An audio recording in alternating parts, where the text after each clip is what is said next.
The old video plays like a knife twisting in my gut.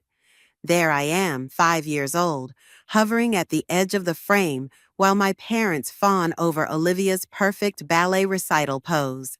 My sister twirls and preens, her tutu catching the light, while I stand forgotten in my matching outfit, waiting for someone, anyone, to notice me. I found the tape buried in a box of old memories while cleaning out the attic. Now I can't stop watching it, cataloging every moment my parents' eyes slide past me like I'm made of smoke. The camera stays fixed on Olivia as she performs her routine. Mom's voice coos from behind the lens. "That's our little star. Show Daddy your beautiful pirouette." My name is Maya. For 17 years, I've been the shadow to my twin sister's spotlight. I pause the video, studying our identical faces frozen on the screen. Same honey brown hair, same green eyes, same button nose. But somehow Olivia has always been the one who sparkles, who draws every eye in the room. I press play again, masochistically drinking in the proof of what I've always felt but could never quite prove. "Maya, honey," Mom's voice floats up from downstairs, interrupting my spiral. "Have you finished sorting those boxes yet? The donation truck comes tomorrow." "Almost done," I call back, my voice steady despite the tremor in my hands. I've gotten good at keeping my voice light, at swallowing the bitterness that threatens to choke me. The attic door creaks open and footsteps sound on the stairs. Olivia appears, perfect as always in her cheerleading uniform. "Mom wants us downstairs for dinner. She's made that gross quinoa thing again because Coach says I need more protein." She wrinkles her nose, then notices the TV. "Oh my God, is that our old recital? I was so cute." She drops down beside me, oblivious to how I stiffen. On screen, little Olivia takes a bow while our parents applaud. Past me edges closer to the camera, mouth opening to speak, but Mom's voice cuts in. "Wait, sweetie, let's get another take of that bow. Olivia, from the beginning." Present day, Olivia laughs. "God, I was such an attention hog. Still am, I guess." She bumps my shoulder playfully, but I barely feel it. My mind is racing, pieces clicking into place like tumblers in a lock. Every dance recital, every school play, every parent-teacher conference where they'd beam at Olivia's straight A's and barely glance at my equally perfect report card. It wasn't just in my head. It wasn't my imagination or my insecurity or my jealousy. It was real. It's always been real. "Maya?" Olivia waves her hand in front of my face. "Earth to space, cadet. Are you coming down or what?" I stand abruptly, nearly knocking her over. "Yeah, just need to finish up here." My voice sounds strange, distant, like it's coming from someone else entirely. "Okay, weirdo." She bounces up, heading for the stairs. "Don't take too long or Mom will flip. You know how she gets about family dinner." I wait until her footsteps fade before ejecting the tape. My fingers trace the label. Olivia's recital, age 5. Not the twins' recital. Not even a mention of my name. Something shifts inside me, like a gear clicking into place. All these years, I've tried so hard to be noticed, to be worthy of the same love they shower on my sister. But watching that video, seeing the truth laid bare in grainy Technicolor, I realize I've been playing the wrong game entirely. They want to pretend I'm invisible? Fine, let them. They won't see me coming until it's too late. I tuck the tape into my pocket and head downstairs, a plan already taking shape in my mind. Time to show them exactly what their forgotten daughter is capable of. The acceptance letter from Stanford sits heavy in my backpack during dinner. I've been carrying it around for 3 days, waiting for the right moment to share my news. Tonight feels different. Dad's actually home before 8, and Mom made Olivia's favorite lasagna to celebrate her making cheer captain. "I still can't believe Coach picked me over Jessica," Olivia gushes, twirling pasta around her fork. "She's a senior." Because you're exceptional, sweetheart. Mom reaches across the table to squeeze Olivia's hand. We always knew you were destined for great things. I clear my throat. Actually, I have some news too. Oh, did you hear back from state? Dad glances up from his phone. That's a solid backup school. No, Olivia, tell your father about the new routine you're choreographing, Mom interrupts. The one with the advanced aerial? My fingers curl around the letter in my pocket. The crisp edge of the envelope cuts into my palm as Olivia launches into a detailed description of her latest achievement. I watch my parents lean forward, hanging on every word, and something inside me calcifies. I got into Stanford, I say, my voice cutting through Olivia's chatter. Early decision, full academic scholarship. The silence that follows is deafening. Mom's fork freezes halfway to her mouth. Dad finally puts down his phone. Stanford? Olivia's eyes go wide. When did you even apply? Maya, that's... Mom sets down her fork. Sweetheart, we discussed this. The plan was for both of you to attend state together. Your father's alumni status would have guaranteed Olivia's admission. Of course, it always comes back to Olivia. I didn't want state. The words come out sharper than intended. I wanted Stanford, and I got in, on my own merit. Now, Maya. Dad's using his accountant voice, the one reserved for difficult clients. Let's be practical. Stanford is across the country. The cost alone. I told you, full scholarship. They want me for their advanced mathematics program. Mathematics? Mom's laugh is brittle. Darling, what kind of career is that?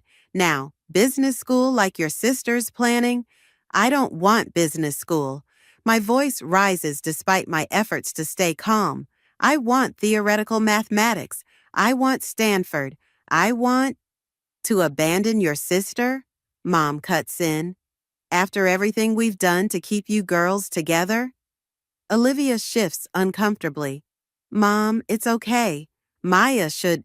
Stay quiet, sweetie. This doesn't concern you. Mom's smile is sharp as glass. Maya's just being selfish as usual. The word hits like a slap. Selfish. Because wanting anything for myself, separate from Olivia, is an act of betrayal. I push back my chair, the legs scraping against hardwood. You know what's selfish? Treating one daughter like she's made of gold while the other might as well be invisible. Watching that old recital video really opened my eyes. Mom's face goes white. What video?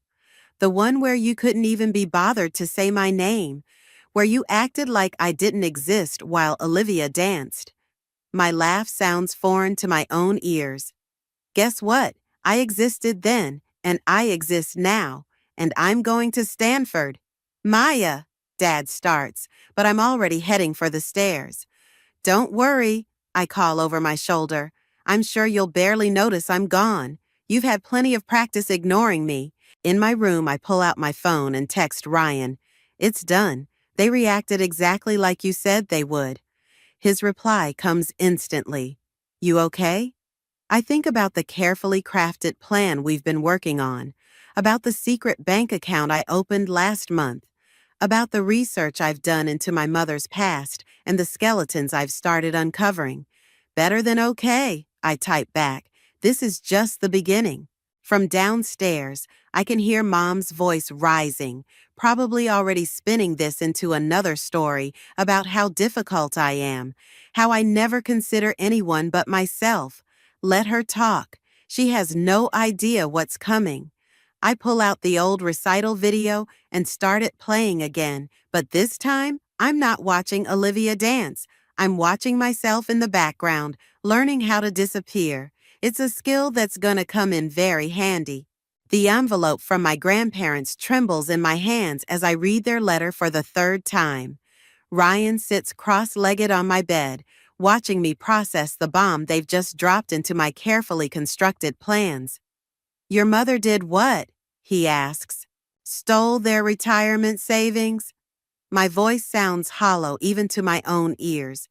25 years ago, right before she married Dad, cleaned out their accounts, and vanished for months. That's why they're not in any of our family photos. That's why they've never been allowed to visit. A door slams downstairs, followed by the click of Mom's heels on hardwood. My heart rate spikes. I stuff the letter under my pillow just as she appears in my doorway, all perfect makeup and forced smile. Maya, honey. Oh. Her eyes narrow at Ryan. I didn't realize you had company.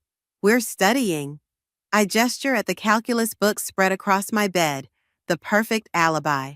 Well, I need to speak with you, alone. Her tone leaves no room for argument. Ryan catches my eye, a silent question. I nod slightly, our signal that I'm okay. He gathers his books and slides past Mom with a polite, "Goodbye, Mrs. Thompson." The moment he's gone, Mom closes the door. I got an interesting call today. She perches on my desk chair, smoothing her skirt. From Margaret Wilson. Ice spreads through my veins. Who? Don't play dumb, Maya. It doesn't suit you. Her smile vanishes. My mother called my office. Apparently, someone's been asking questions about what happened in 1997. Maybe she just wants to reconnect. What exactly are you hoping to find? She cuts me off. Some tragic story about how they were wronged? How I'm the villain? Are you? The question hangs between us like smoke. Mom's perfectly manicured nails dig into her palm. You have no idea what they were like, she says finally. Controlling, manipulative. They wanted to run my entire life. That money? It was mine. They promised it for my wedding, then tried to use it to force me to marry their choice of husband. So you stole it? I liberated what was rightfully mine. Her voice rises. I built a life on my own terms. Met your father, started our family. Started playing favorites, I interrupt. Tell me, Mom, did your parents do that too? Make you feel invisible while they doted on someone else? Color drains from her face. Is that what this is about? You're still upset about the Stanford discussion? This is about 17 years of watching you worship Olivia while treating me like an afterthought. That's ridiculous. I love you both equally. When's my next math competition? She blinks. What? My next competition. The one I've been training for all semester. When is it? Silence stretches between us. I watch realization dawn in her eyes. She has no idea. But you know every detail of Olivia's cheer schedule, I continue. Every competition, every practice, every uniform fitting. Maya, you know what the really funny thing is? I stand, forcing her to look up at me. Your parents set up trust funds for both Olivia and me, equal amounts. They never forgot about either of their grandchildren, even though they've never met us. Mom goes very still. How do you know about the trust funds? I pull out my phone, show her the email from Henry Wilson. They want to meet. They've been waiting 17 years to meet us, and they want to know if you're ready to pay back what you stole. You have no right. She stands abruptly, hands shaking. I forbid you from contacting them again. They're manipulating you, just like they tried to manipulate me. Or maybe they're just showing me what actual family loyalty looks like. The slap echoes in the sudden silence. My cheek burns where her ring caught my skin. We stare at each other, both shocked by the violence of the moment. Maya, she whispers, reaching for me. I didn't mean. I step back, my voice steady despite my racing heart. You should go check on Olivia. I'm sure she needs something. After she leaves, I touch my cheek and smile. The sting feels like victory, like validation, like proof. I pull out my phone and text Ryan. Time for phase 2. You still in? His response is immediate. Always, what's the play? I look at the letter from my grandparents, thinking about trust funds and stolen futures, and 17 years of calculated neglect. We're going to make her face everything she's been running from, I type back. Starting with her parents. Ryan's car idles at the end of Maple Drive while I stare at the Victorian house with its perfect garden. My grandparents' home. After 17 years of pretending they don't exist, I'm about to walk up those steps. Want me to come with? Ryan asks. I shake my head.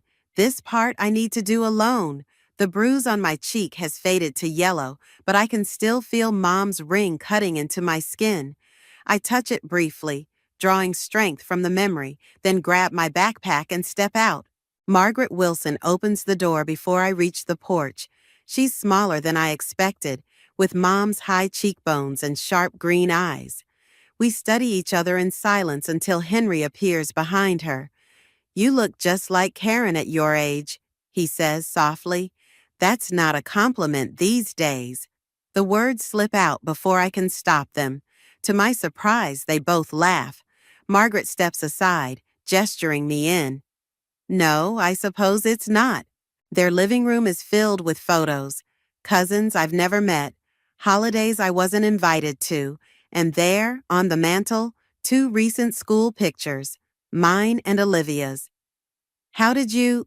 We have our ways, Henry says. We've kept tabs on you girls, both of you. I pick up my photo. Mom would hate knowing this is here. Your mother hates a lot of things she doesn't understand. Margaret's voice is gentle but firm, including the consequences of her own actions. She disappears into the kitchen, returning with a thick manila envelope. These are copies of everything: bank statements, legal documents, letters, the truth about what happened in '97. My hands shake as I open it. The first document is a bank statement showing a transfer of $250,000, dated 3 days before Mom married Dad. That was your college fund, Henry explains. For both you girls, we'd been saving since Karen was in high school, but she told me you were trying to control her, that you wouldn't let her marry who she wanted. Margaret's laugh is bitter. We wouldn't pay for her wedding to Michael until she finished college. That was the deal. Instead, she cleaned us out and disappeared. And now, I ask, what do you want from me? They exchange a look that speaks volumes. Henry leans forward.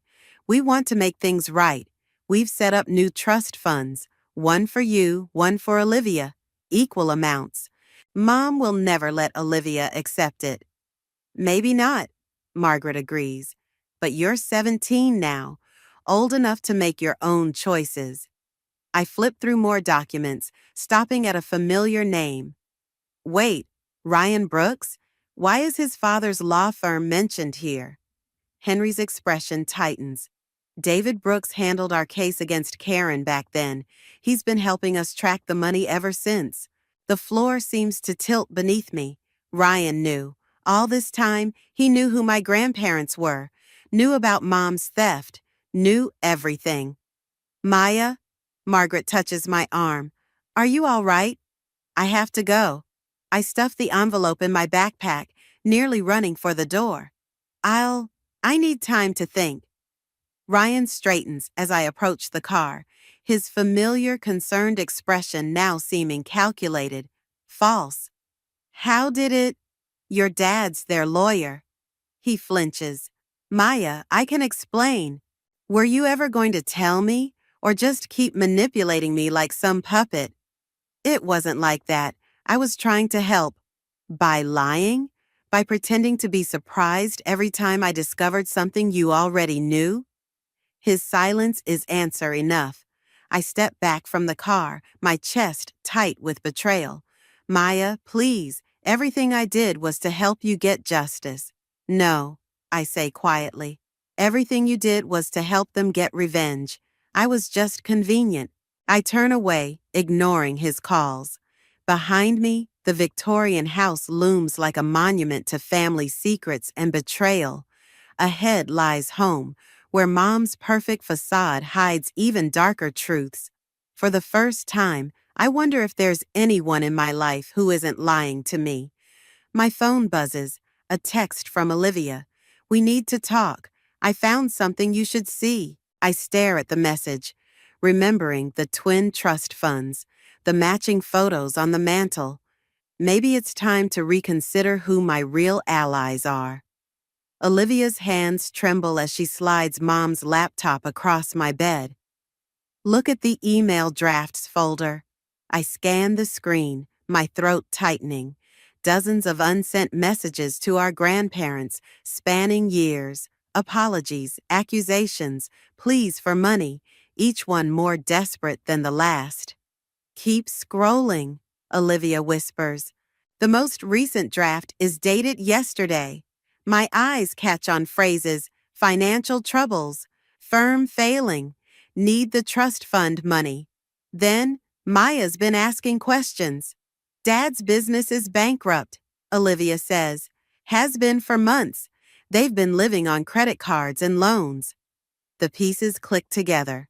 Mom's increased anxiety, Dad's late nights, their desperate push to keep me from Stanford. They want my trust fund. And mine? Olivia's laugh is hollow. Guess being the golden child doesn't protect you from being used. Heavy footsteps on the stairs make us freeze. I slam the laptop shut as Mom appears in the doorway, her perfect smile cracking at the edges when she sees us together. Girls, what are you doing? Just sister stuff, Olivia says brightly, but her fingers dig into my arm. Mom's eyes narrow at the laptop. Olivia, sweetheart, didn't I ask you to practice your routine for regionals? Actually, Mom, Olivia starts. Now, please. The command in her voice makes Olivia flinch. She squeezes my arm once before leaving, her shoulders slumped in a way I've never noticed before. Mom watches her go, then turns to me. I've been thinking about Stanford. Have you? We could make it work. She sits beside me, her perfume suffocating. Your father and we might be able to help with tuition, if you're willing to help us too. You mean if I give you my trust fund? The silence stretches like a rubber band about to snap. Mom's smile vanishes. How did you... Does Dad know what you did to your parents? Or just that we're suddenly having money problems? You have no idea what you're talking about. Her voice shakes. Everything I've done has been for this family, to give you girls the life I never had. You mean the life you stole from them? She grabs my arm, fingers digging in. Listen to me very carefully. Your grandparents are manipulating you. They're trying to turn you against me, just like they tried to control me. If you trust them, what? You'll cut me off, throw me out, make me as invisible as you already have? I'm trying to protect you. No, I wrench away from her. You're trying to protect yourself, just like always. I grab my backpack, already packed with essentials, documents, cash, the backup drive with copies of Mom's emails. Her face pales when she sees it. Maya, wait, I'm done waiting, done being the backup daughter you only notice when you need something. Where are you going? Why start pretending you care now? I shoulder past her, taking the stairs two at a time. Olivia stands at the bottom, her gym bag clutched to her chest. Take me with you, she whispers. Mom's voice rings out from above. Olivia, stay right there. For the first time in our lives, Olivia doesn't obey. She reaches for my hand instead. Girls! Mom's heels click on the stairs. Don't you dare! We run. Out the door, down the driveway, past the perfect lawn and the perfect house with its perfect lies. We run until we reach the corner where Margaret Wilson's car idles, just as planned. Both of you? Our grandmother asks, surprised. I look at Olivia, seeing her clearly maybe for the first time. Not the golden child, not my rival, just my sister, equally used, equally trapped. Both of us, I confirm. As we pull away, I watch Mom grow smaller in the rearview mirror, her carefully constructed world crumbling around her. The satisfaction I expected to feel is hollow, replaced by something else. Not quite forgiveness, but maybe understanding. What happens now? Olivia asks quietly. I think about the trust funds, about Stanford, about all the choices that were never really choices at all. Now, I say, we make our own story. Dad's Mercedes pulls into the Wilsons' driveway at midnight. I watch from the upstairs window as he steps out, not the confident accountant in his pressed suit, but a broken man in wrinkled clothes. Mom follows, her perfect mask cracking. They're here, I tell Olivia, who's curled up in Grandma's reading chair. Do we have to see them? Before I can answer, Grandpa Henry's voice carries up the stairs. You have no right to show up here, Karen. They're our daughters. Now they're your daughters? His laugh is bitter. Not just assets to bail out your failing business? Olivia flinches. I grab her hand and we creep to the staircase, staying just out of sight. Michael, Mom's voice breaks. Tell them what we discussed. Dad clears his throat. If the girls come home now, we'll support Maya's Stanford plans. Full tuition. With what money? I call down, making everyone jump. I descend the stairs slowly, Olivia behind me. The firm's bankrupt. You've got nothing left except our trust funds. Maya, Dad starts. Show them, I tell Olivia. She pulls out her phone, hands shaking as she plays the recording. Mom's voice fills the room.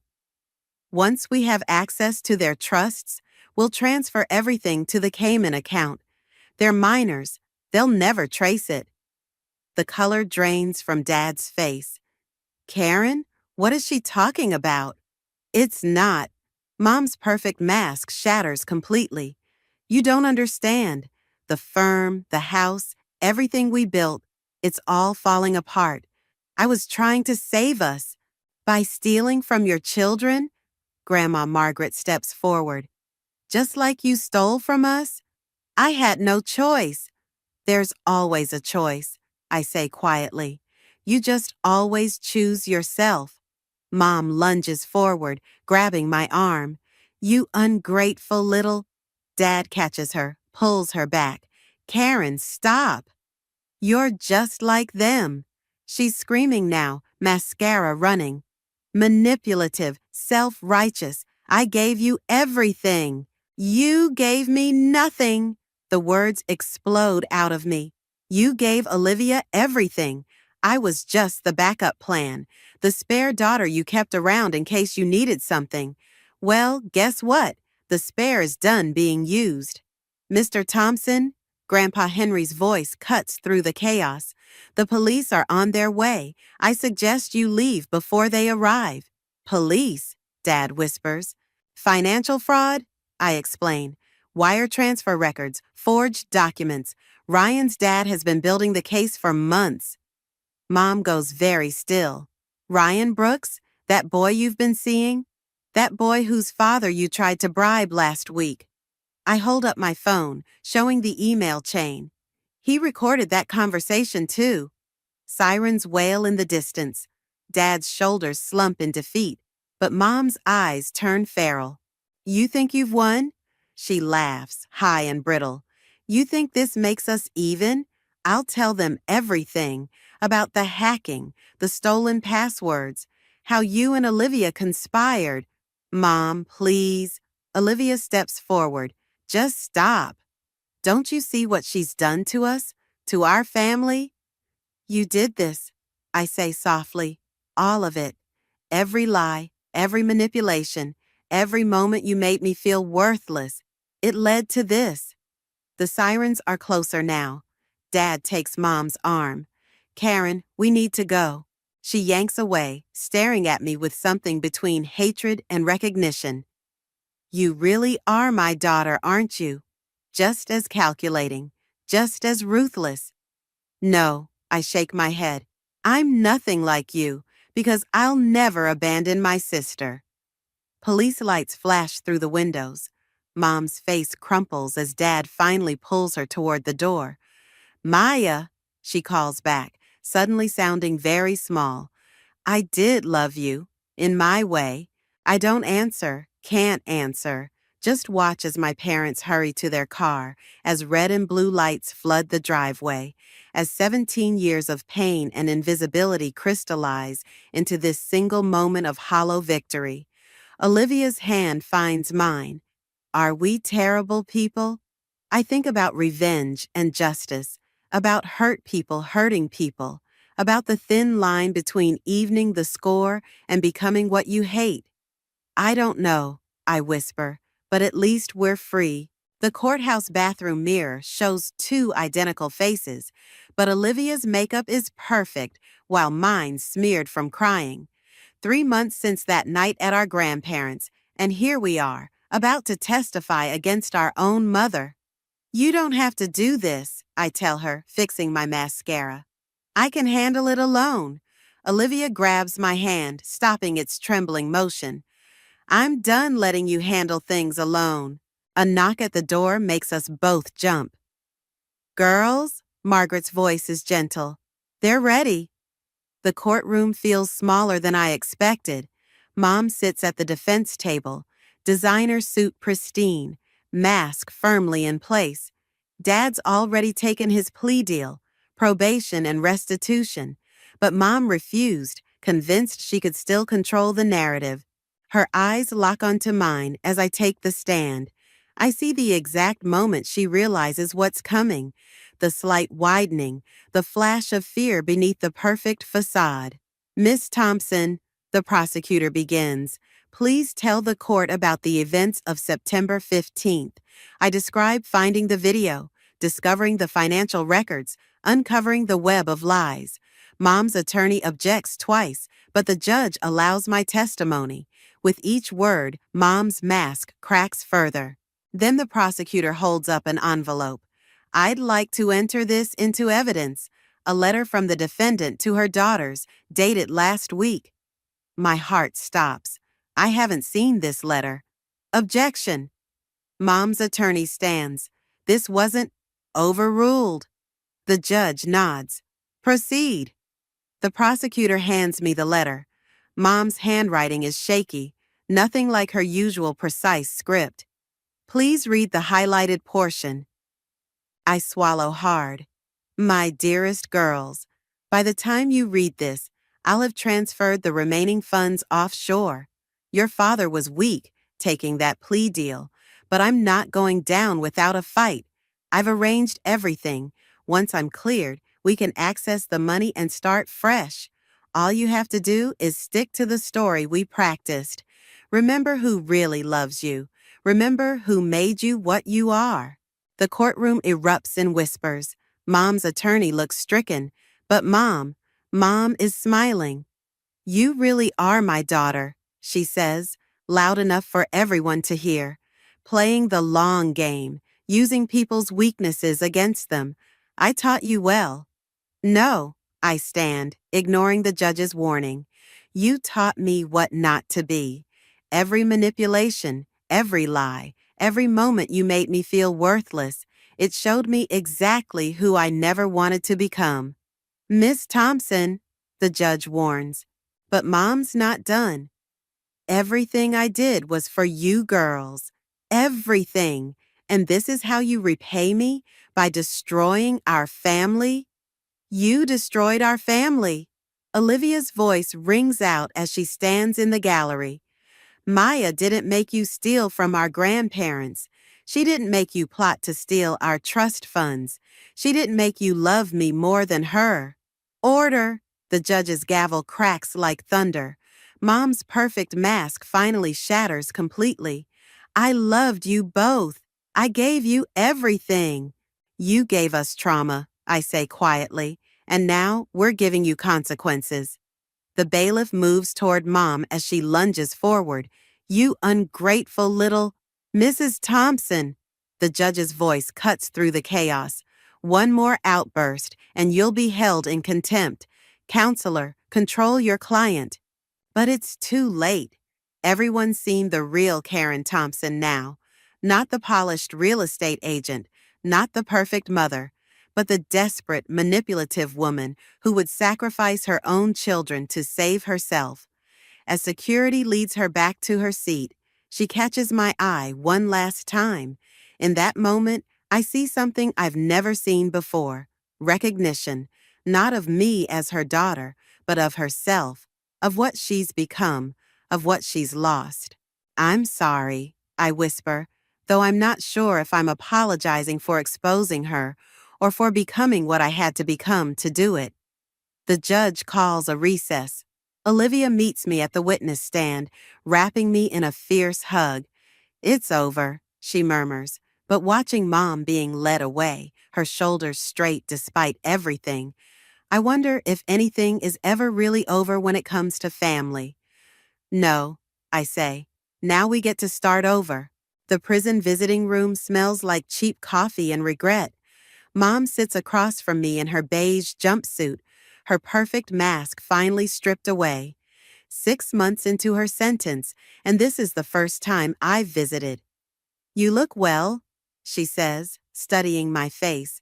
Stanford agrees with you. I'm not here to small talk. I place the envelope on the table between us. Dad signed the trust fund paperwork. It's done. Her fingers twitch, but don't reach for it. And Olivia? Starting UCLA in January, theater major. I watch her face tighten. She's happy, Mom, really happy. Without the pressure, without the expectations. She's finally figuring out who she is. And you? Her voice catches. Have you figured out who you are? The question hits harder than expected. I think about the old recital video, about the invisible girl in the background, about revenge and justice and the thin line between them. I'm working on it, she nods slowly. I've been thinking a lot about patterns and choices. Her hands clench on the table. I saw myself in you that day in court, the calculation, the precision. It terrified me. Because I beat you at your own game? Because I never wanted you to become me. A tear slips down her cheek, the first real one I've ever seen from her. And I realized I'd pushed you right into it. The words I've rehearsed 100 times dissolve on my tongue. Instead, I pull out the old recital video, now transferred to a thumb drive. I watched this every day for months, I tell her, planning, plotting, feeding my anger. But yesterday, I saw something new. I slide it across the table. Watch the end. After the recital, when you thought the camera was off. Her hands shake as she holds the drive. Maya, just watch it. You'll see a mother kneeling beside her quiet daughter, straightening her costume, telling her she doesn't need to dance like her sister to be special. That being different is beautiful, too. I stand, my chair scraping loudly. You weren't always this person, Mom. Neither am I. Where are you going? To have dinner with my family. I gesture to the window where Olivia waits with our grandparents. The one we chose. Will you? She swallows hard. Will you come back? I think about patterns and choices, about revenge and redemption, about the fine line between justice and becoming what we hate. I don't know, I answer honestly, but I'm leaving you the video. Maybe it'll help you remember who you were before the masks and the manipulation, before you forgot how to love us equally. She clutches the drive like a lifeline. I did love you. I do. In my way. I know. That's what makes it all so sad. I turn to leave, but her voice stops me. Maya, that day you found the video, were you looking for evidence against me, or were you looking for proof that I loved you? The question hits like a physical blow. I think about the invisible girl in the background, always watching, always hoping. Both, I whisper. Maybe they were the same thing. She nods, understanding finally crossing her face. For what it's worth, I'm proud of you. Not for destroying me. Anyone can destroy. I'm proud of you for building something new from the wreckage. I don't respond, but as I walk away, I feel something shift. Not forgiveness exactly, but acceptance of who she is, of who I am, of the complicated truth that we can love people without trusting them, miss them without wanting them back. Outside, Olivia links her arm through mine. You okay? I watch our reflection in the prison window, two identical faces, no longer divided by favorites and spares, just sisters finding their way. I will be, I say, and for the first time, it feels like the truth. We walk toward our grandparents' car, leaving behind the old patterns but carrying the lessons. Sometimes the best revenge isn't destroying what hurt you. It's building something beautiful in spite of it.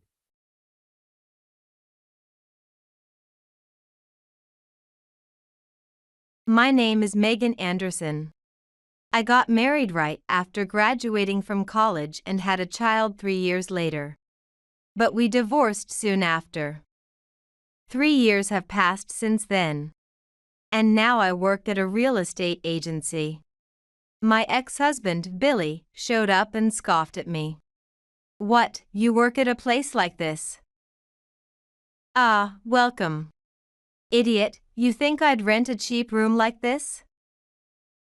I've remarried, and now I'm the son-in-law at a hotel. I'm set for life. I don't deal with poverty. If you're not here to rent, why did you come? I was just passing by. Then I saw your poor-looking face working here. So I thought I'd show off how rich I've become. Billy laughed, thinking he had become wealthy, and acted arrogantly. I can't believe this man was once my husband. It was a youthful mistake. Why did I marry him? It all started when we dated in college. We started dating as soon as we entered college, and he proposed just before graduation. When I told my parents I wanted to marry, they said it was too soon. Billy's parents thought the sooner, the better. They also said we should have children right away. Eventually, under pressure from Billy's parents, the marriage was arranged. And we had a family meeting. Billy's parents were adamant that we should have children immediately and that they had to be boys. Hearing this, my parents did not approve of the marriage. However, I loved Billy and decided to go ahead with the marriage against my parents' wishes. It was right after we registered our marriage. Let's live at my parents' house. Billy suddenly suggested this. I wanted to live alone with him for a while. But he convinced me we should start saving immediately because children are expensive.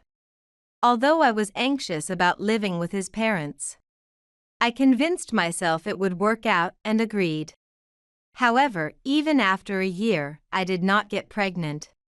And both my in-laws and my husband started to berate me. A year has passed, and no child? You're such a failure as a wife.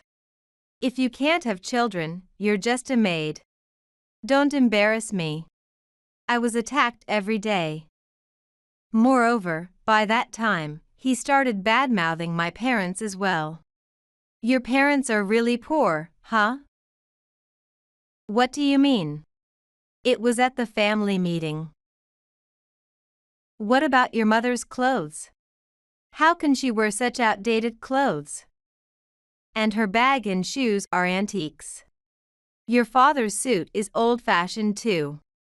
Being okay with wearing that is like hanging up a sign saying you're poor. At least if it were a manager's level, it'd be okay. But that's like a regular employee, isn't it? Such things. You're a child, so you wouldn't understand the truth, huh? It's pathetic. I don't want to associate with such poor people. So I won't have any family relations with your parents. Not only my husband, but also my in-laws said the same. And I could no longer visit or contact my own family. However, when I checked how much my husband was earning, I found that while my father-in-law was a civil servant, my husband was just a factory worker at a small, unknown company. It wasn't a family that could talk big about others. Yet, he was adamant about not dealing with poor people, which made no sense. As a year passed and the second year was about to end, I realized I hadn't gotten my period. With a little hope, I visited the gynecologist and heard the doctor say, "Congratulations, you're pregnant." Overjoyed, I returned to my parents' house and informed my in-laws and husband, who were all delighted. This made me feel recognized as a wife. I thought this child would bring happiness like an angel. After that, they started treating me as a valued wife. When it was time to confirm the baby's gender, my in-laws said, "She's showing, so it must be a boy. She has a strong face, so it's definitely a boy." They didn't ask for a sex confirmation. Then, I gave birth amidst severe pain. However, "It's a girl." That was the first thing my mother-in-law said. Once she knew it was a girl, she wouldn't even hold the baby, saying that having such a child disqualified me as a wife. Moreover, she said, this child should be given up for adoption somewhere. I desperately protected my child and begged them to spare us. I was okay with being a maid, but I wanted them to save my child. Then my father-in-law said there was no need for a maid to stay hospitalized forever. He tried to discharge me. Fortunately, the hospital did not allow it. Somehow, I managed to rest for 5 days. But once discharged, the treatment I received was even harsher than before. A maid doesn't need a room. They threw all my belongings into the yard. When I tried to pick them up and bring them inside, they yelled at me to throw them away. Reluctantly, they allowed me to keep a few personal belongings. But I was confined to a small space in the hallway. There was no heating, only a blanket. I folded it many times over, desperately trying to keep my child warm. Then, one day, I noticed my child had a fever. In the falling snow, I ran to the hospital, where she was diagnosed with pneumonia. I was told to hospitalize her immediately, and I stayed as an attendant. Even so, no one came to visit. My little daughter lay in the warm hospital room, breathing painfully. I wanted to let her sleep in a warm room with a soft blanket every day. That was all taken away just because she was a girl. Why can't it be a girl? Why does being a girl have to be so painful? No matter how much I think about it, I cannot understand. According to my in-laws, girls are useless because they marry off and are of no help. Just for that reason, is it right to deny being born a girl? It's wrong. This shouldn't be allowed. As I stroked my daughter's head, I kept apologizing to her, unable to make her happy. As her fever subsided and the day of our discharge approached, I felt fearful of returning to my in-laws' house. I thought, if we go back, she'll suffer the same way again. I don't want her to go through that. As I thought this, my husband surprisingly came. "Hey, you're getting discharged soon, huh? Did you come to pick me up?" Given everything that had happened, it was absolutely impossible. But maybe there was a faint hope inside me. Maybe he realized how lonely it was without the child while she was hospitalized. That's what I thought, or wanted to think. But my husband shattered that hope. "Idiot, why would I come to pick you up? There's no way that would happen." Then. We're getting a divorce. I don't need a troublesome kid like that. This is the end for you and me. No way. You pay the hospital bills. I said from the beginning to give that kid up for adoption. Yet, you said no. So, there's no need for me to pay. Saying that, he threw the divorce papers and a pen onto the bed. "Hurry up and sign it." I can't acknowledge someone who can only give birth to girls as my wife. Truly, marrying you was a mistake. I felt like everything I had endured was collapsing all at once. Thinking that I had made my child suffer for such a person, I felt like such a foolish mother. Then, without hesitation, I signed the divorce papers and handed them to Billy. Good, now you and I are strangers. I threw away all your belongings. Don't come back. Huh, what about my child's clothes? I threw those out too. I don't need stuff from such a kid. With that, Billy left the hospital room.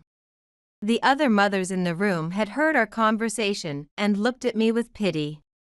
What should I do? I'm being discharged today. I have no money, what should I do? While I was in despair, looking at my daughter, I felt a surge to rely on my parents. I hadn't contacted them in so long, and they had opposed the marriage that I had insisted on. They might not forgive me, but still, I wanted to save at least my child. With that thought, I put my daughter to bed and went to make a phone call. I called my father, apologized tearfully, and repeatedly asked for help. Without getting angry, he asked where I was. When I told him I was at the hospital, he came to pick me up right away and even paid the hospital bills. In the car on the way home, I told my parents everything and said, "I'm sorry, really sorry. Please, just save this child," and repeated it again. Then my mother said, "You've done well. Welcome back." My father assured me, "Don't worry. You are my daughter." When I returned to my family home, my room was as it had been before. The blanket seemed freshly aired out and fluffy, and I was grateful that I could lay my daughter on such a blanket. Once back home, I started working right away. Although my parents said I should take it easy for a while, I couldn't just rely on them. I was desperate to at least earn enough for my daughters and my own food. And now, 3 years later, this is how I re-encountered Billy. Working while taking care of a child, huh? You hate being poor, don't you? You went back to your parents' house, right? Yes, that's right. Going back to a poor family, just huddling together with other poor people. What a pity. As for me, my wife is the owner of a hotel. Seriously, I'm living the easy life. Billy was bragging about how rich he had become. I even have a son now, he's 2 years old. I couldn't have a son with you. But now I'm really set for life. As long as the kid grows up well, my old age is secure. Which hotel is it? Eh? You interested? I'll tell you, but you might feel even more pathetic. Billy said the name of the hotel. I thought for a moment and then responded. Ah, that place. You know it? Yes, I know it. It's a famous place, a historic hotel. You'd be strange not to know it. You managed to remarry into such a hotel? I registered the marriage the day after we split. What? How could you? Were you dating that mistress while you were still married to me? Well, yeah. Since you couldn't have a child even after a year, my mother prepared the next partner for me. When I was introduced, she was just my type, so we started dating right away. She knew you were married, right? Why would I say that? It'd be a waste if she ran away because of that. So, you were trying to drive me out? Yeah, that's right. I thought it was hopeless since you couldn't have a child in a year. I was working on driving you out, but at the end of the second year, we found out you were pregnant. I was worried about what to do with the owner of the hotel if it was a boy. But it was lucky for me that it was a girl.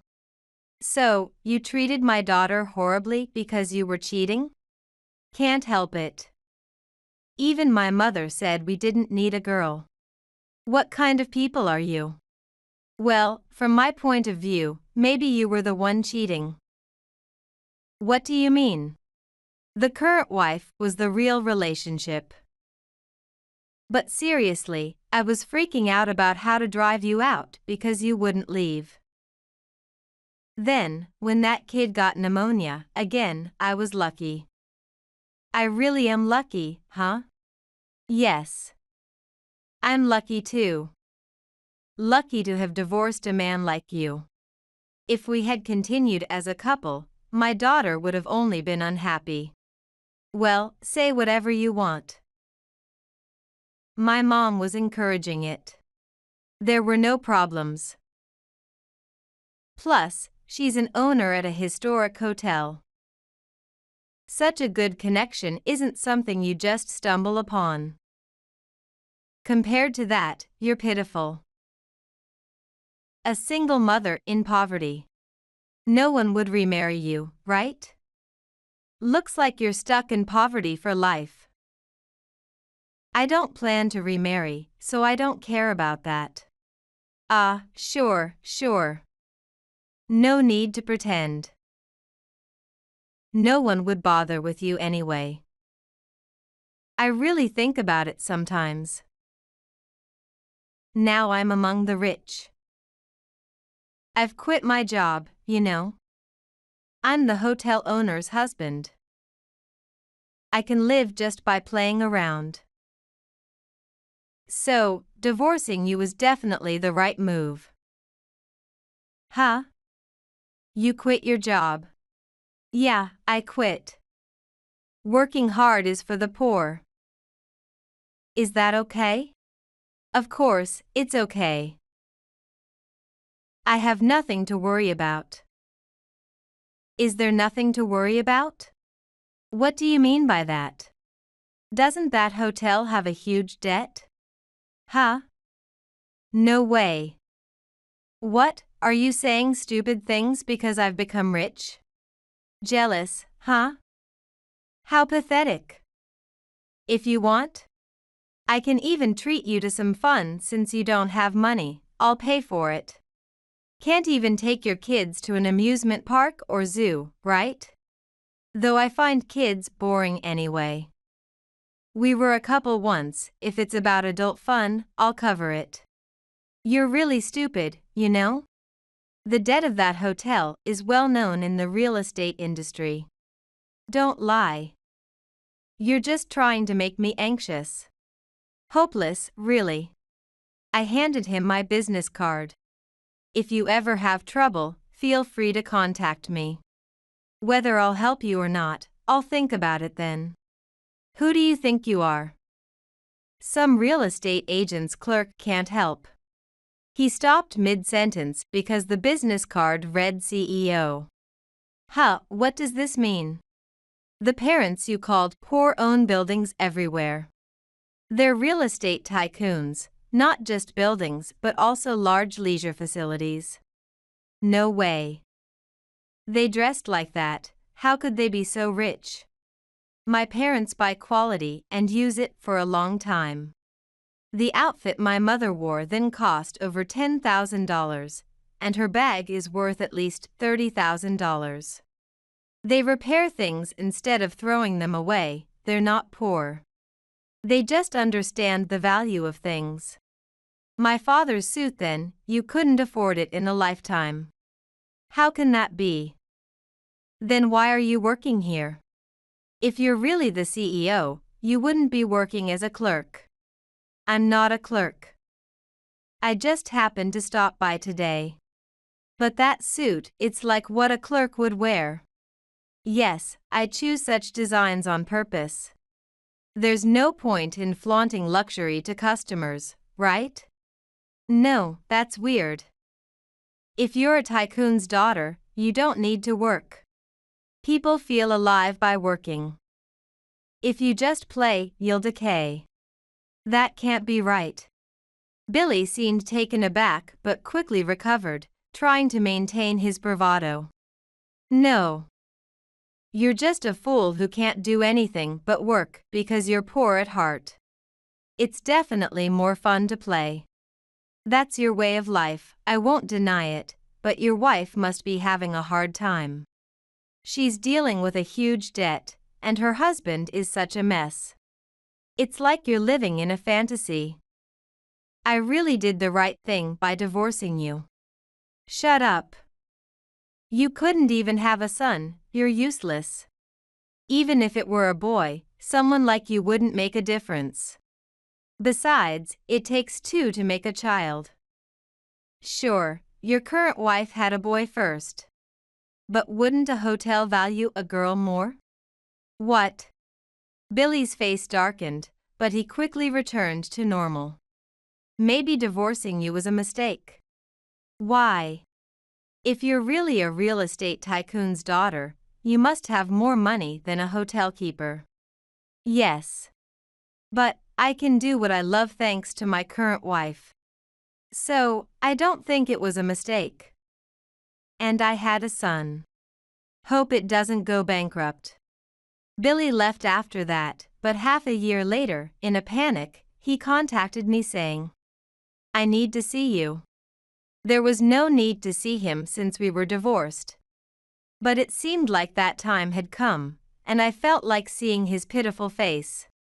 When I arrived at the agreed place, he looked drastically different from half a year ago. With messy hair and a worn-out t-shirt. Utterly poor looking despite previously hating such a look. It was clear the hotel was in serious trouble. Shall we have coffee at a cafe? Billy never drank vending machine beverages, so I asked, but he shook his head. No, I don't have money. Let's sit on a park bench. What a change. I'll treat you, if your pride allows it. I don't have pride anymore. Billy laughed self-deprecatingly. So, what did you want to talk about? I need help. What happened? Actually, without my knowledge, my wife incurred a debt of $4 million. $4 million, that's huge. Yeah, it's too much, I don't know what to do. You mentioned the hotel had debts, was it about these $4 million? I didn't know it was $4 million, but I heard it was a substantial amount. How am I supposed to repay $4 million? Well, why did she borrow so much? She thought if we renovated the hotel, more customers would come. So, she borrowed to fund the renovation. $4 million for renovations? I don't think so. That seems excessive. There were also operational funds for the hotel. Apparently, she did a lot of things. I see, that's tough. Too tough. So, I need the money to pay it back. I want you to lend me some. If you borrow to pay it back, how will you repay me? That seems impossible. I'll make sure more customers come. Even though you hate working? I can't say that now. Lacks credibility, doesn't it? I can't imagine you working, and even if you did, I can't see someone with no experience like you managing it. I have no choice but to try. Just having motivation isn't enough to run a business. I know that. But I still have to do it. Sounds like a philosophy of grit. But that alone won't solve anything. You know that, especially since you lack grit. I'm sure I can manage if I get motivated. What if you're motivated and it still doesn't work? I said I'll manage it. You're being persistent.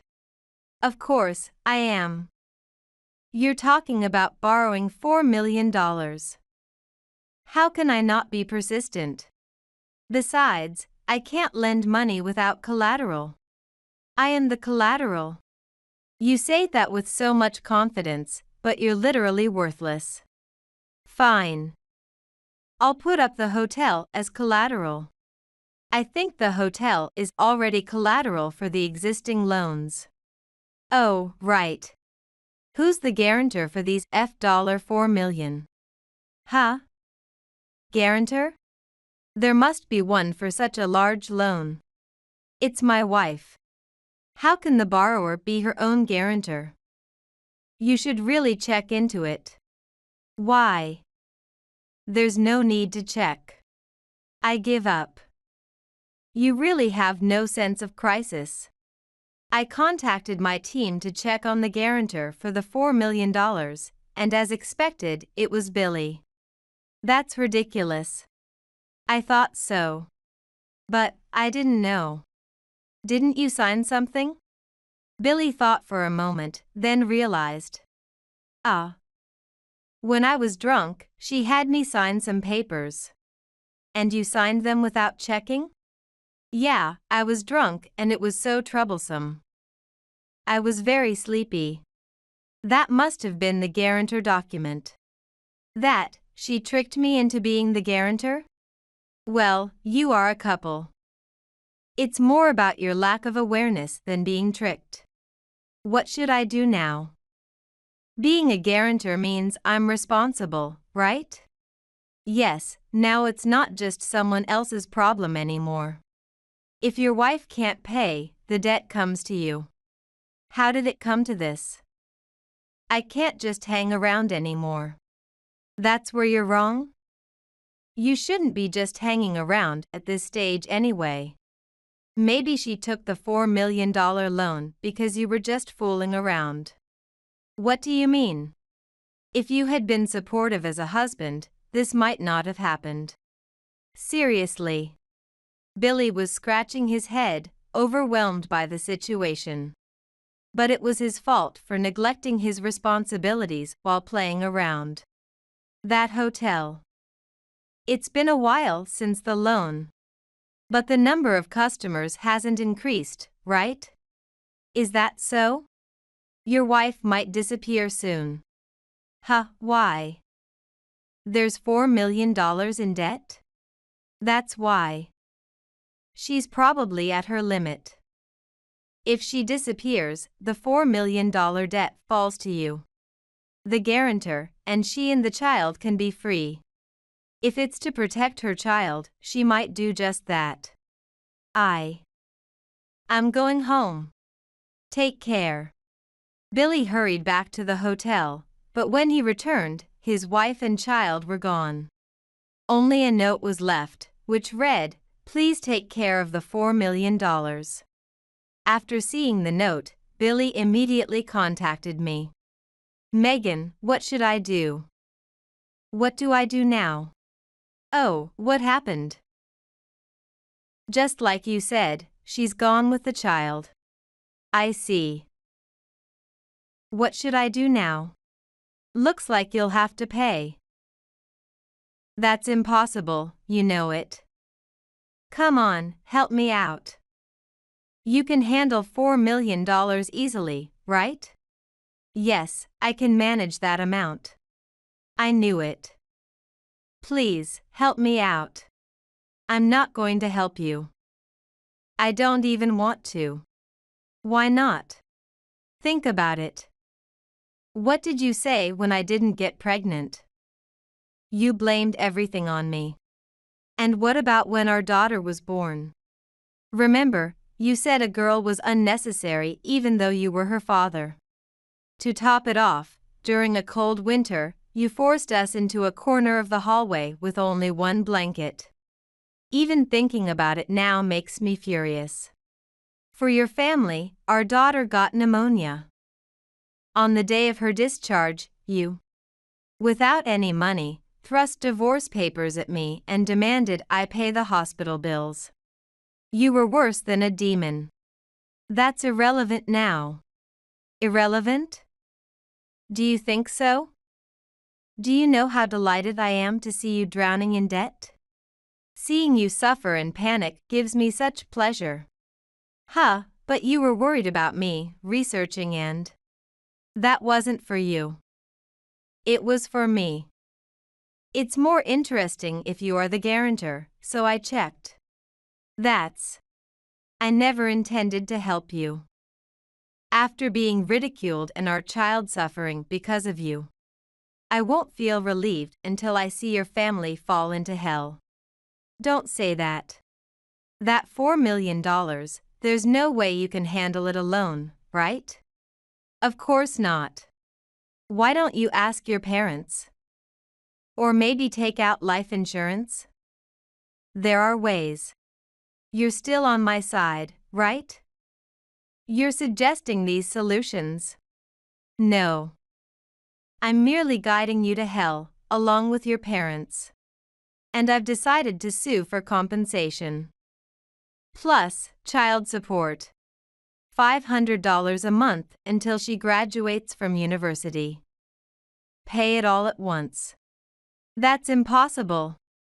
Oh, come on, what's $200,000 more on top of $4 million? Why now? You can claim compensation for 3 years after discovering infidelity. If you hadn't blabbed about it, I wouldn't have known. Silly man. Please talk to a lawyer. It's impossible. This is absolutely impossible. Not my problem. It's your fault for underestimating women. Compensation was paid in full, but of course, paying the child support all at once was impossible. He promised to pay monthly once he started working, so for now, I agreed to wait. However, if he fails to pay, I will have his wages garnished. Despite having more than enough money, I can't forget the suffering my daughter endured until I see Billy fall into hell. Billy, who hates working, is now back at the factory, working day and night shifts. While he does transfer $500 monthly, it seems difficult to repay $4 million with just his factory salary. Upon investigation, he has been participating in pharmaceutical trials and risky jobs. No matter how hard he tries, it's impossible to pay it off. And he should just declare bankruptcy, but his misplaced pride won't allow it. His parents, once proud of their heir, Billy, have cut ties with him, likely to avoid the hell of debt descending upon themselves. As for me, I continue to thrive as a real estate company president. I never thought I'd become a real estate president, but I enjoy my job. I still live with my parents, and my daughter seems very happy to be with her grandparents. Every day, seeing my daughter's smile, I know divorcing was the right decision.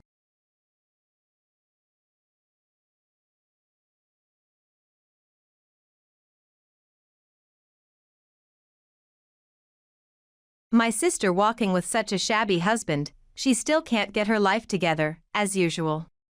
I don't mind what people say about me, but I can't stand them speaking ill of my husband. When my husband and I went out, we accidentally ran into my sister and her husband, who used to be my fiancé. The malicious grin on my sister's face that wouldn't stop made my past traumas flash back. I felt as if I was being blamed, though I had done nothing wrong. I am the middle of 3 sisters, with a beautiful and famous younger sister. Our parents raised my cute sister like a treasure, but always compared her with me and sighed in front of ordinary me. Moreover, my sister stole the fiancé who was about to marry me.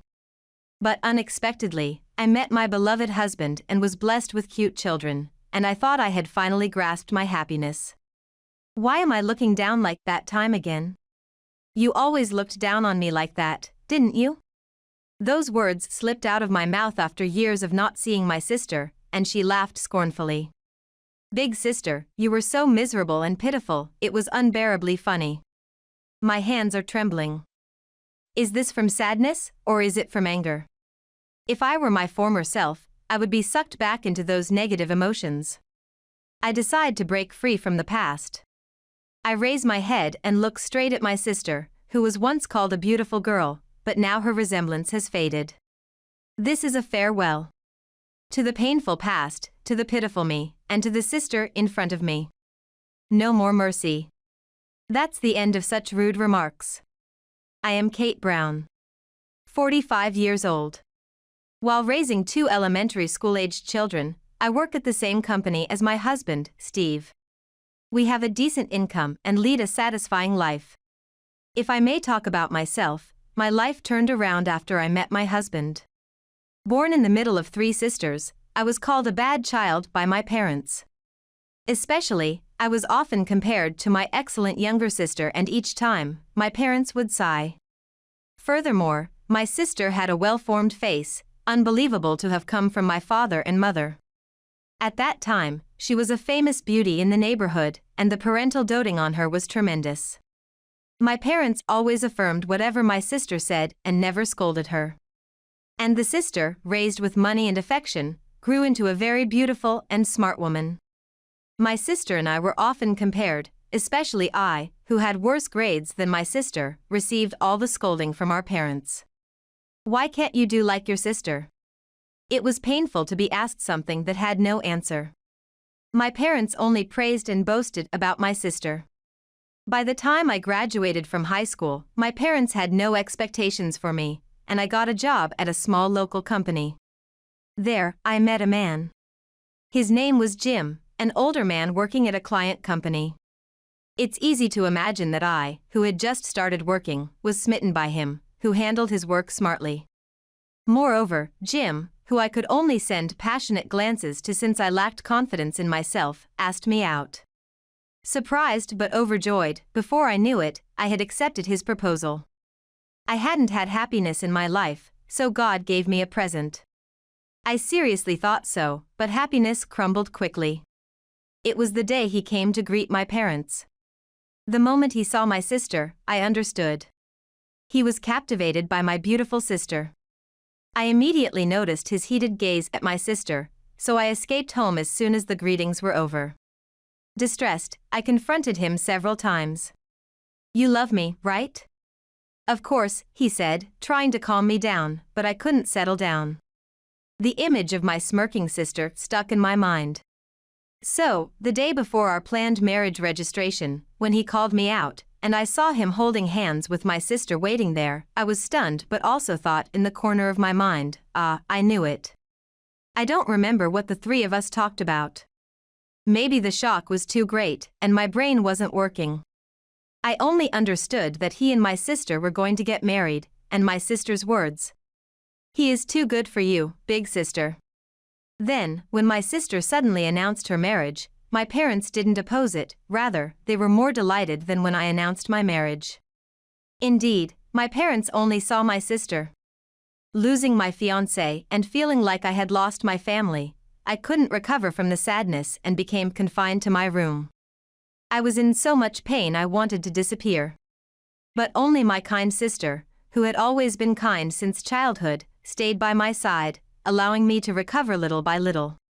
I really can't thank my sister enough. Then, as I was wondering what to do next, my sister suggested I move out, taking this as an opportunity. With no lingering feelings for my parents or my ex-fiancé, I decided to move to a faraway town as my sister suggested.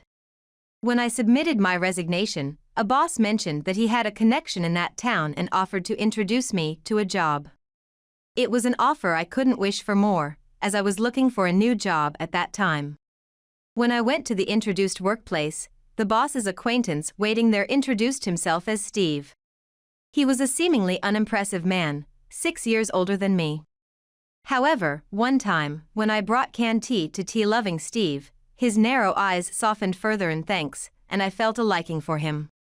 After that, though I thought I had had enough of romance after the incident with my former fiancé, being enveloped in Steve's gentle atmosphere made it natural for us to start dating.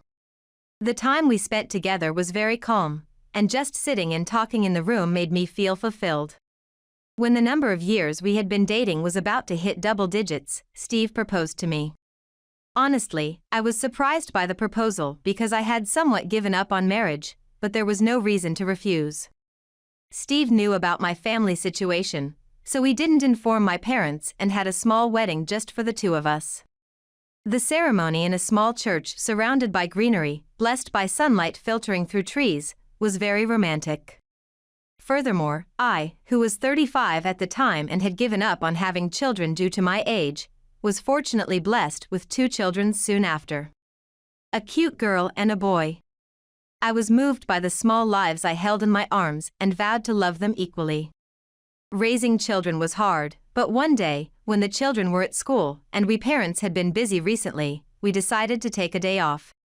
We didn't have anything particular to do, so we decided to go shopping while taking a walk.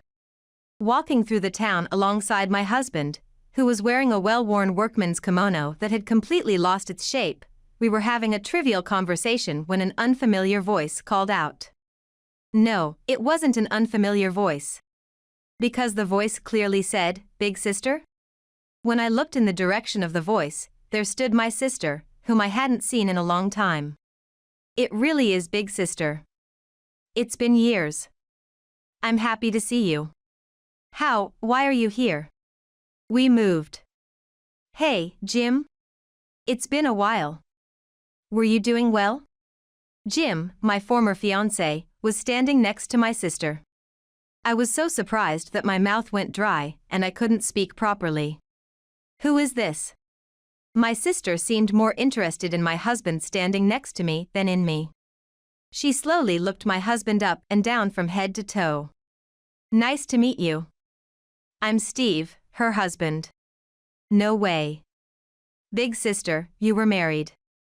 My sister looked surprised for a moment, but soon nodded and said, "Huh, then." Hey, big sister. We live nearby. Won't you come over? No, but. It's okay, right? Jim. If you say so, I guess it's okay. We'll entertain you, okay? Despite wanting to refuse, my sister forcefully pulled my arm, and I was still unable to articulate my words properly. Thus, my husband and I were dragged to the tallest high-rise apartment building in the area by my assertive sister. Please have a seat. I'll make some tea right now. The apartment my sister brought us to was on the top floor of a high-rise building. It had large windows that offered a panoramic view of the city, filled with a sense of openness. However, the strong perfume smell, the same as my sister's, permeated the room, making it hard to stay long. My sister offered us a glossy leather sofa. Make yourself comfortable, both you and your husband. You've never sat on such a nice sofa before, have you? My sister said this while deliberately looking at my husband. It was a disrespectful gaze, as if she was doing a favor for poor people. Within a minute of entering the room, I wanted to retort, but my husband, sitting down, said, "Thank you. We won't hold back." I looked at my husband's face in disbelief, but he was already sipping the tea that was served. It's delicious. What kind of tea is this? I bought it as a souvenir when I traveled to Europe with my husband recently. It's something you two would never be able to afford in your lifetime, so please enjoy it to the fullest. Thank you for your consideration. We will. Despite feeling like my patience was running thin, my husband, seemingly unfazed, sipped his tea again. I reluctantly followed his lead and drank the tea. Then, suddenly, a buzzing sound came from the sofa where we were sitting. Excuse me. I've received a call from work. I'll step out for a bit. That's fine. My husband spoke briefly on the phone in the hallway and then addressed my sister and her husband. Sorry, but I need to step out for a bit. May I? Oh, is it work-related? We don't mind at all. My husband thanked them and turned to me. I need to look up something at work. I'll be back soon. Our company was close to my sister's apartment, so it wouldn't take long for him to go and come back. I nodded to my husband. Once my husband left the room and I was alone, my sister said. It's impressive how you work with such a salary that can only buy cheap clothes. It was likely a comment about the workman's clothes my husband was wearing, but I completely ignored her. Judging someone's character based on their clothes and slandering them is shallow and intolerable. My sister, either pleased by my silence or becoming more spiteful, rattled on unilaterally about how she had acquired this or that brand bag and had been to various places. Honestly, I had absolutely no interest in brand goods or my sister's travel anecdotes, and I nearly yawned. Your husband seems very kind. After a long boastful monologue, she abruptly changed the subject to my husband, and I responded, albeit puzzled. Thank you. That's unexpected of you to say. Are you planning to steal my partner again? Of course not. His naive-looking ambition and those cheap clothes suit him very well. He's a bit out of my league. I've been feeling sorry about that time. What now?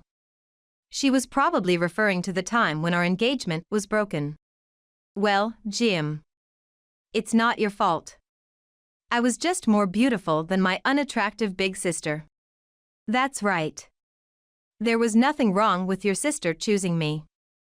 It was just that we were sincerely attracted to each other. Yes, nobody was at fault. It was just unavoidable. What is this farce? What am I being made to watch? It's worse than a cheap daytime drama. My sister continued to be in high spirits as I remained silent in astonishment. Also, Jim is going to be appointed president of the company next month. Is that so? Congratulations. Thank you. I appreciate you celebrating like that. I'm going to be the president's wife. Sorry, big sister. If I hadn't married Jim, you would have been the president's wife by now. Don't feel bad, okay? My sister, clearly not feeling bad at all, showed a triumphant smile. I don't think anything of it, so don't worry. Oh, putting on a brave face? I'm not just putting on a brave face. Oh, really? Even with such a difference between us sisters? While I'm becoming a president's wife, you, at your age, are walking around during the weekdays with a husband dressed like that. My sister laughed mockingly. As usual, your life isn't going well, is it? Faced with my sister's blatant disdain, I remembered my childhood memories and somehow felt everything made sense. Thinking back, my sister, who had always appeared well-mannered, had enjoyed seeing my misfortune, but she had never explicitly expressed malice towards me like this. You've always thought of me that way, haven't you? That's right. Miserable, pitiful, and unbearably funny. Miserable. Indeed, the word suited me when I was at home, disparaged by my parents and having lost my lover. The memories of my unhappy childhood were enough to make me bow my head. However, at that moment, the doorbell rang unusually loudly.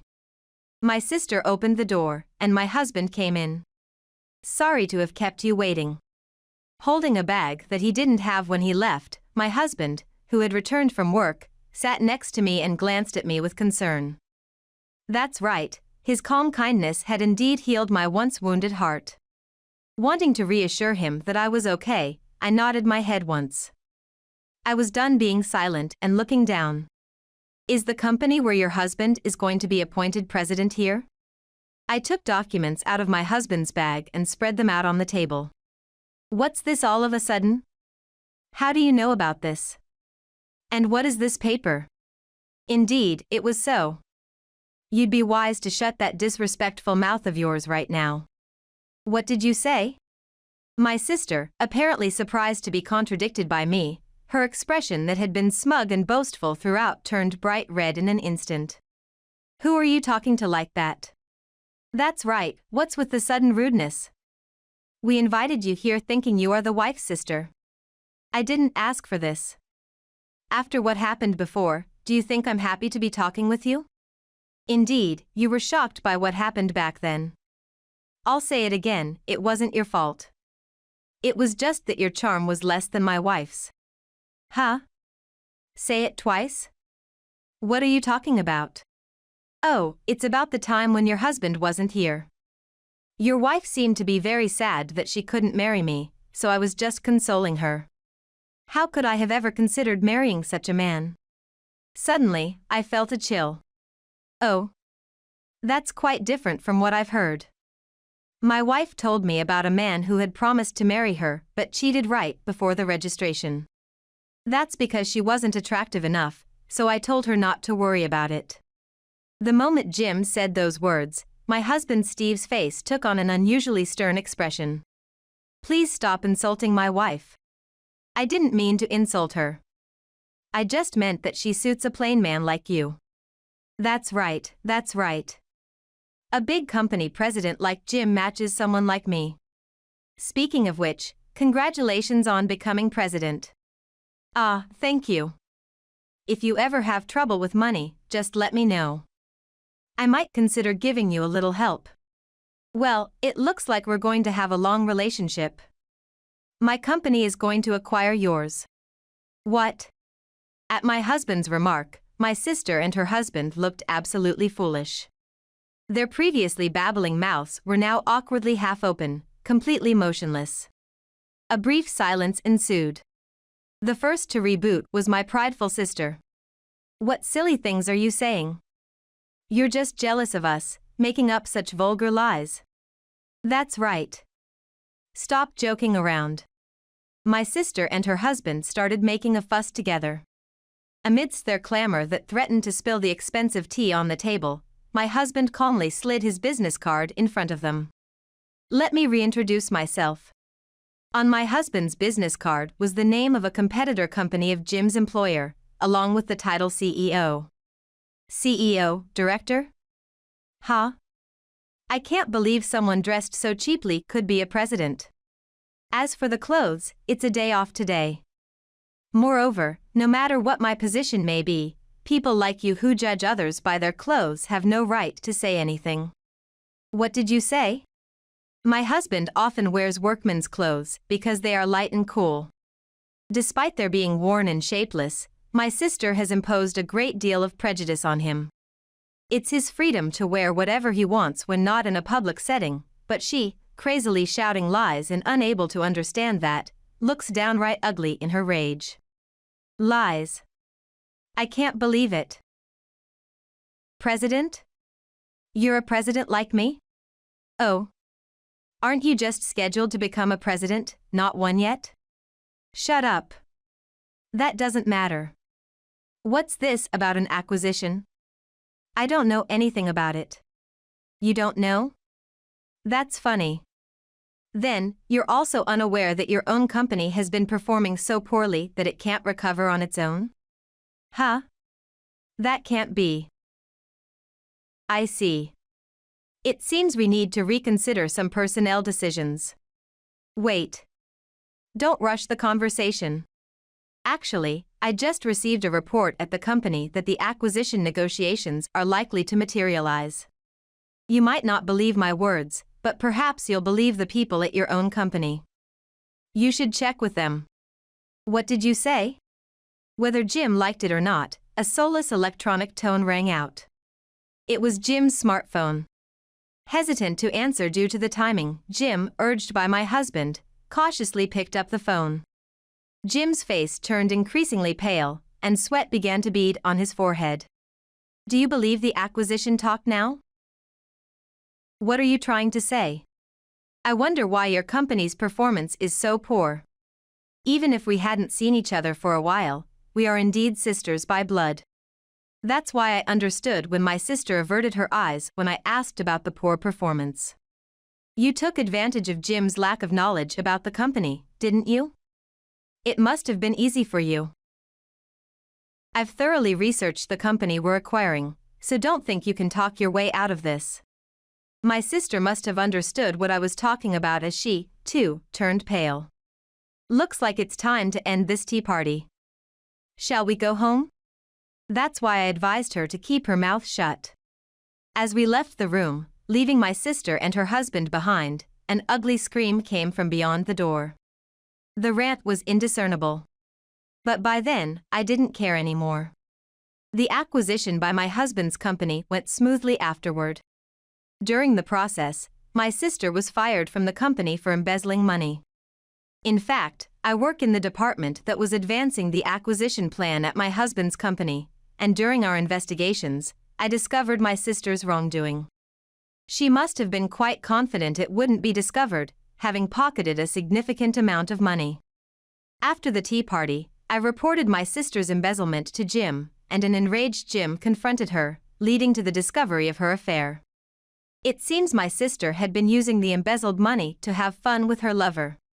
After a dramatic showdown, my sister and her husband divorced.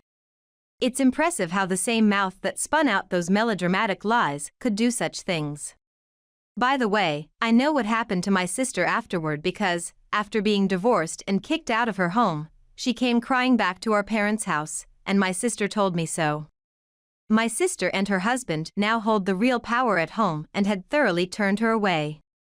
My parents were still alive and argued that it was pitiful for my sister, but when my sister said she would stop supporting them financially if they let my sister stay, they immediately backed down. Despite their previous doting on her compared to us. I didn't care about my parents anymore, but even I was amazed by this. Having lost her job and partner, and left with only debts from the alimony for her affair, my sister couldn't get help from anyone and is now living a meager life while repaying her debts. Actually, I think I might help her if she comes crying to me. After all, thanks to her stealing my fiancé back then, I now have a happy life surrounded by my kind husband and beloved children.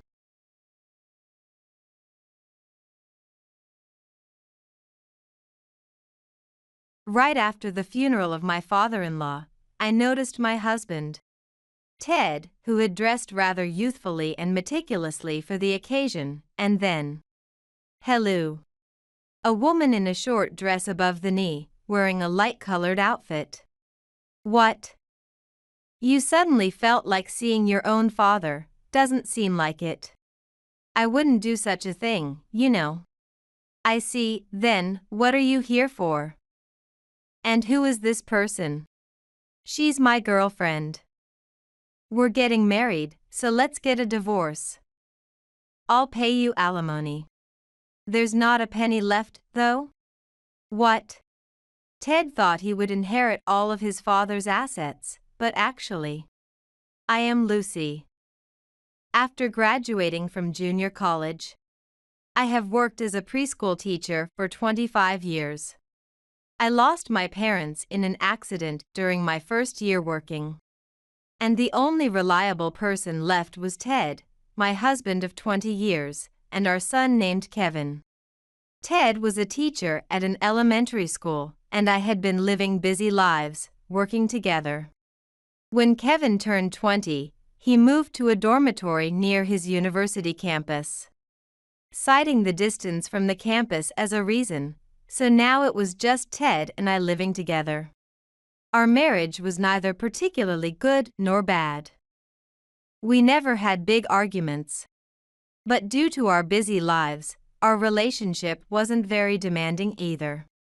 However, I found this distance between us comfortable, and on days off, Ted would take care of and adore our child, allowing us to live peacefully despite our busy schedules. Ted had lost his mother early and was raised by his father. Unusually for those times, his father never remarried, worked hard, and managed both housework and child-rearing on his own. When Kevin was born, his father was overjoyed.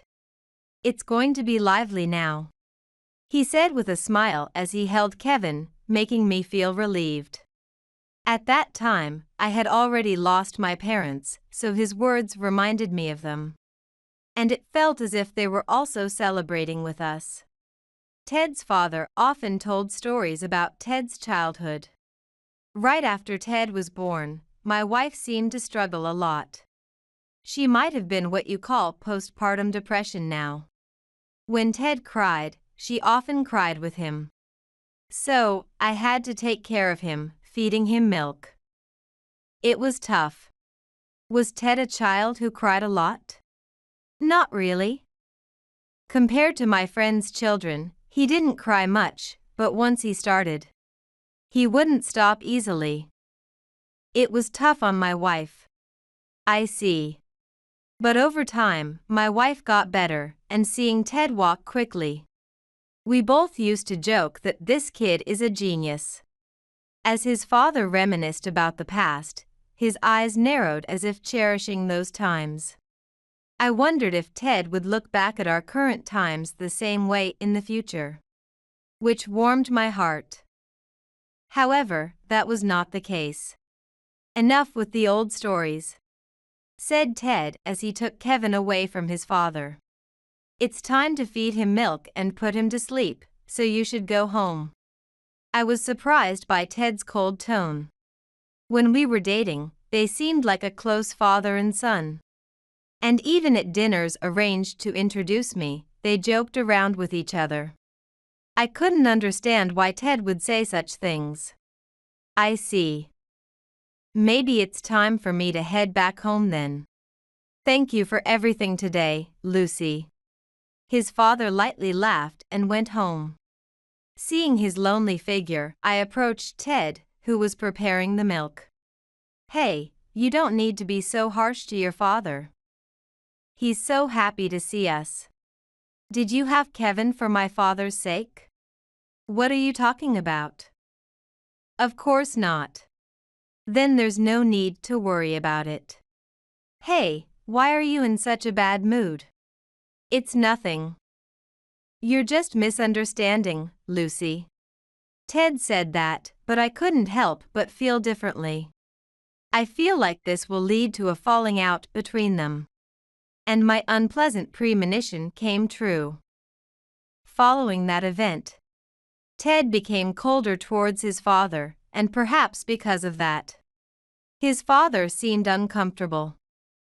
Over the years, it worsened, and eventually, they stopped talking altogether. However, my father-in-law was considerate of me and often looked after Kevin.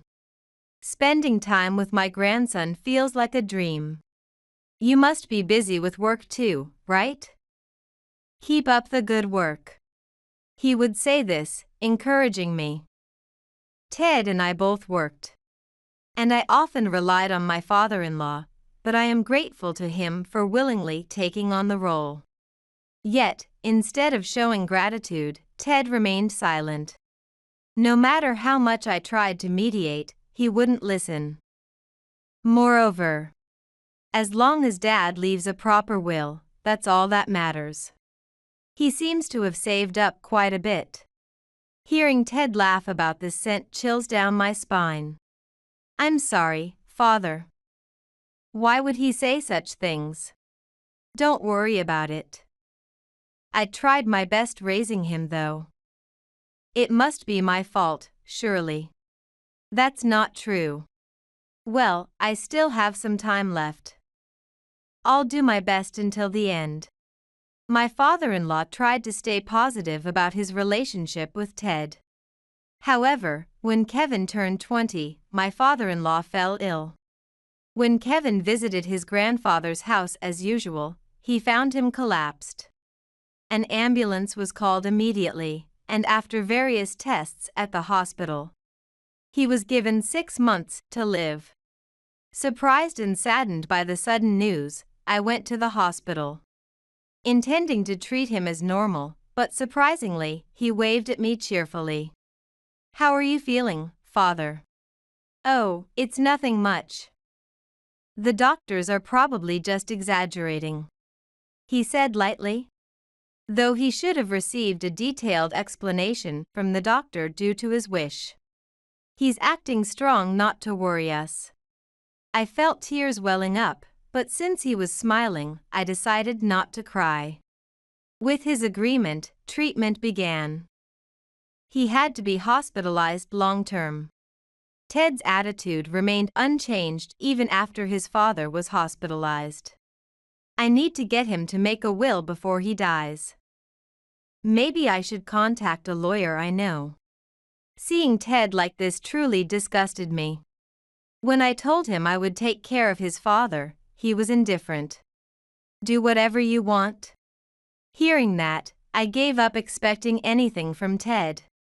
Then, I moved some clothes and stayed at his father's house, which was conveniently located near both the hospital and my home. I lived a life shuttling daily between work, the hospital, and his father's house, carrying clothes for his father. Kevin, who had often been looked after by his grandfather, also visited daily after university or work. When cooking felt burdensome, we ate together at the house. During these meals, Kevin and I talked about various things like university, his part-time job, friends, and even his girlfriend. Wow, Kevin, you have a girlfriend now. Stop teasing me. I'm not teasing. Have you told Grandpa? No, I haven't told him. If you're okay with it, you should tell him. He would surely be happy. Huh? Why? Adults like to hear about these things. It makes them feel like their kids are growing up. That's weird. Kevin said this, but he didn't seem to mind the idea. I imagined how happy his grandfather would be to hear the news. Are you going to visit him tomorrow? I have work tomorrow, so I might not make the visiting hours. Maybe the day after. Is that so? I have to work that day. Could you take the change of clothes for Grandpa? You don't need to bring back the laundry. Okay, I got it. I'll get everything ready after we eat dinner. Thanks. As I watched Kevin's dependable actions, I felt proud. I believe this is because of the love we as parents couldn't give, which he received from others. The next day, I visited my father-in-law in the hospital. When I told him about Kevin, he smiled just as I had imagined he would. He's grown so much. Truly. It's all thanks to you, Father. No, you have done your best. Despite how Ted has been. Ted has tried, on his days off. While we were chatting like this, an unexpected visitor arrived. Hey, Dad. You haven't made a will yet, have you? I've brought a lawyer with me. Ted said this and introduced the person behind him. Unbelievably, he demanded that his father make a will right there and then. What are you saying? It's okay, Lucy. I felt anger at Ted's imperious behavior, and at the moment I raised my voice. My father-in-law quietly calmed me down. I couldn't say anything more. And just watched the situation unfold. Ted communicated the contents to his father, who filled them in accordingly. After confirming everything, he nodded, handed it to the lawyer. Ted seemed satisfied, and left the hospital alone, leaving everything else to the lawyer. As I puzzled over what to do. Excuse me. What is it? Please discard that. What? But. I'll pay the fees myself. Or has he already paid you? Not yet. I thought so. He probably said I would pay. My father-in-law chuckled cheerfully. As I watched him, stunned. As a parent, I need to teach him a lesson. A month later. My father-in-law's condition suddenly worsened, and he passed away. Since the day Ted brought that lawyer, he hadn't visited at all. I handled all the funeral preparations by myself, and I was the chief mourner. Initially, I was going to put Ted's name, but Mom took care of him till the end, so it should be in her name. Encouraged by Kevin's words, many people attended the funeral with tears in their eyes. The attendees shared stories of the past with my father-in-law and both my son. And I couldn't hold back our tears as we shared the grief of his departure with many others. Despite informing him, Ted didn't show up at all. I gave up expecting anything from him. The wake, the funeral, the cremation, I handled them all smoothly with Kevin. I informed Ted that I would continue to offer prayers at my father-in-law's home for a while. But there was no reply from him. While I was spending time at my father-in-law's house. Hello. It was sudden. Of course, there had been no contact. I hadn't seen Ted since my father-in-law was hospitalized. Ted, whom I met after a long time, had changed his appearance. His previously unkempt hair was now fashionably cut and shaved at the nape. He wore no glasses, and his plain polo shirt was replaced with a brightly colored dress shirt. His pants were no longer baggy but were skinny, emphasizing his figure. And from behind him. Hello. A woman in a short dress above the knee, wearing a light-colored outfit, emerged. What? Suddenly you feel like seeing your own father. Doesn't seem like it. I wouldn't do such a thing, you know. I see. Then, what are you here for? And who is this person? She's my girlfriend. We came to talk about the will and inheritance. I see. While holding arms with the woman, Ted made a call to the lawyer. I texted Kevin to explain the situation briefly and asked him to come. Soon after, both the lawyer and Kevin arrived almost simultaneously. After quick greetings, the lawyer, Ted, and his woman, Kevin, and I took our seats, and Ted began to speak. I'm marrying this woman, so we're getting a divorce. I'll pay you alimony. There's not a penny left, though? What? Well, maybe you should check what's in the will then. Hey.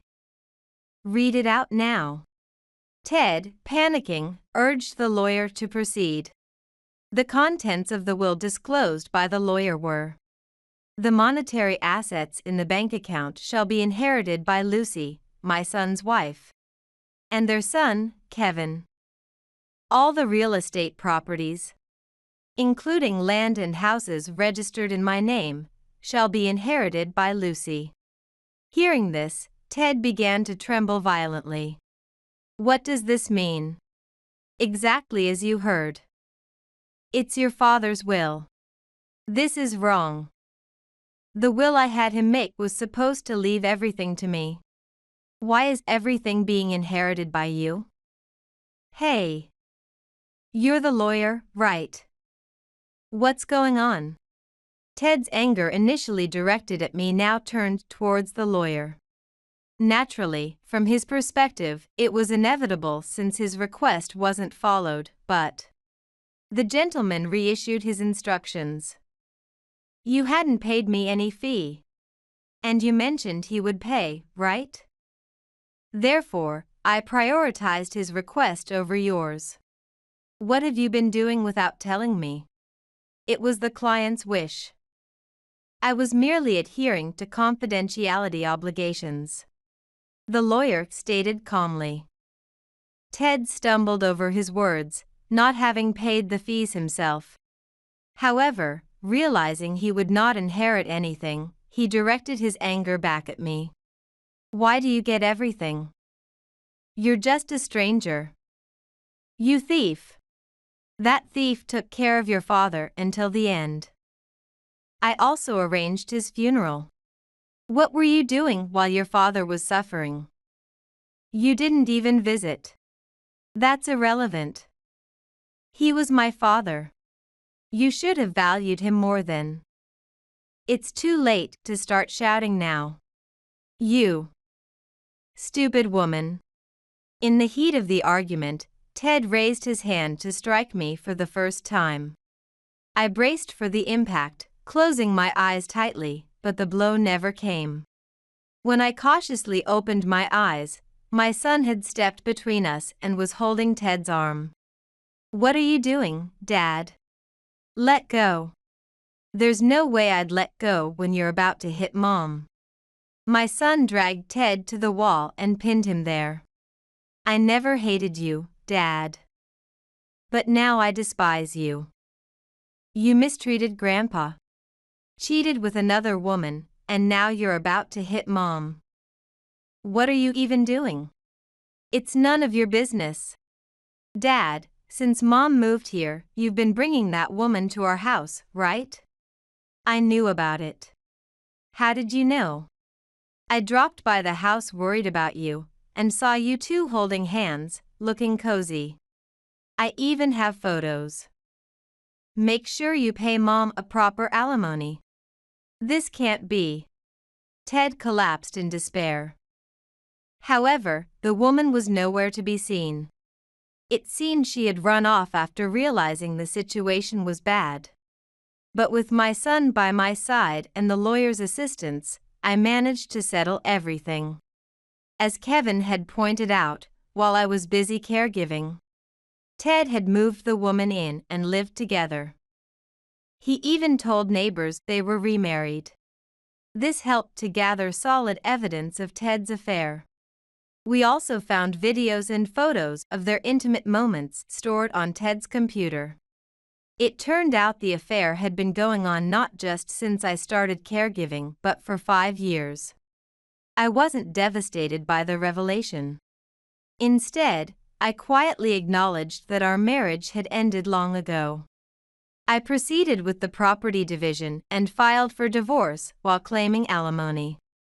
Ted resisted initially, but when I threatened to discuss his infidelity with his company, he reluctantly agreed and paid up quickly.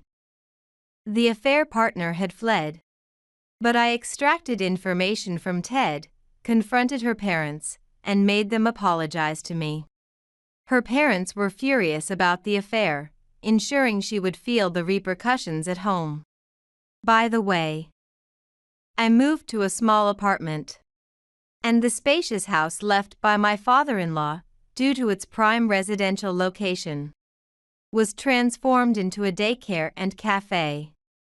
I quit my job to run the facility, aiming to support local parents raising their children, just as my father-in-law had supported and helped raise my son with me.